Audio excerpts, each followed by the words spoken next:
We don't have a moderator. I think it'll be a rational discussion between two opposing worldviews.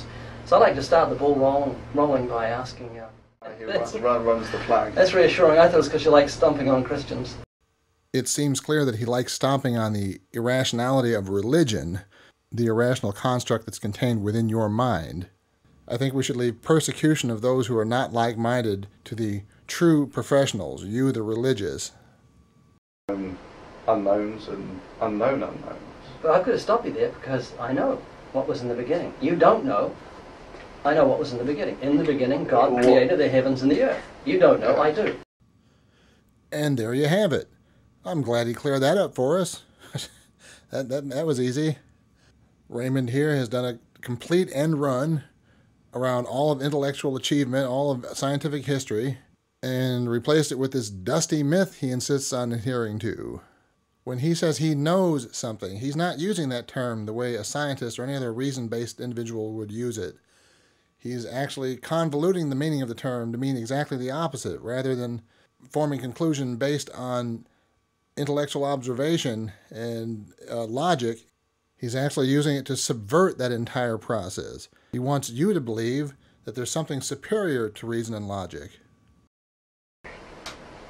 Well, that's a statement of opinion. It is not a statement of fact, in that you cannot actually sustain it with physical evidence and reason and logic. Nor does he feel he needs to. He's declared that entire process is inferior to his religious faith. Ultimately, you need some assumption to get going, and the assumptions that I make are the universe exists, and that you can learn something about it. Do you think it's eternal? I don't know. So you don't know how it began, and you don't know if it's eternal? It's unknown. To you? He said condescendingly, more horse crap maneuvering by Uncle Ray here to try to position himself as having the superior insight. It's unknown to me. Yeah. And further, I would say that it's unknown to mankind. Well, you can't say that, because you'd have to have omniscience to know it's unknown to mankind. You don't know what mankind knows. Well, Ray, old buddy, are you asserting that you have a more comprehensive awareness of the current body of scientific knowledge than Thunderfoot? There is a practical growth of knowledge, of how we actually discern what is real from what is not real. And this is essentially the scientific method. And this is what has taken us from the Stone Age to landing on the moon in about 300 years. Mm. And this is the growth of knowledge. I mean, you would agree that you and I are a little different from those who lived a few thousand years ago. Yeah? Right, we've just got more knowledge. We've got more knowledge. There's nothing to boast of. We're built on the knowledge of the past. Yeah. Of course, since you don't value reason and logic as a primary, achievements of the intellect wouldn't resonate with you as a point of pride. Achievements, I should add, that were often hard-won in the face of violent opposition from your brain brothers, the mystics of the ages.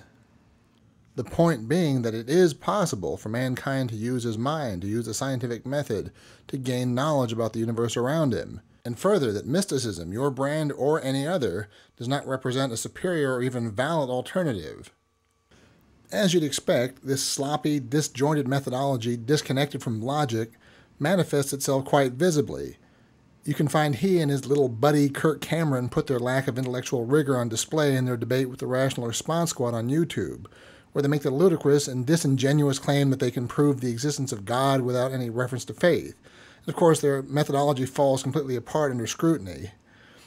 If, like Comfort, we give credence to the notion that logic and reason are inferior to mysticism, with no requirements for any steps of intellectual proof, then that leaves the door open to, as he apparently does, entertain any wild notion, exercising of children's toys, abstaining from medical treatment in favor of faith, and so on. See his book, More Than Just Comfort, The Answer to Cancer. Though he may not explicitly claim a desire to harm his fellow man, he would probably even say that random murder or other criminal acts are wrong.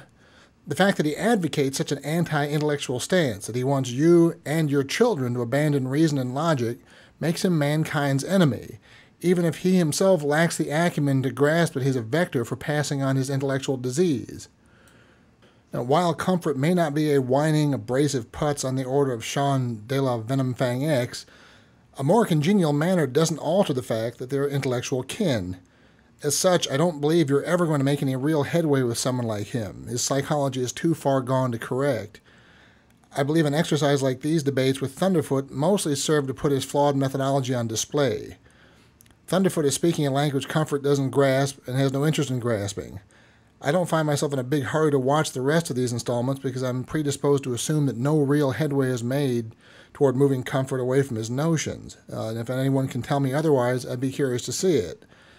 My experience is that no matter how well constructed and airtight your presentation is, no matter how thoroughly you paint a theist into an intellectual corner, they simply exercise the escape hatch of, I don't care, I still believe. The fact that their so-called belief is no more than an amorphous blob is of no consequence. Or more accurately, it's of no consequence to them as far as they're concerned. It, of course, has grave and sinister implications to the rest of mankind.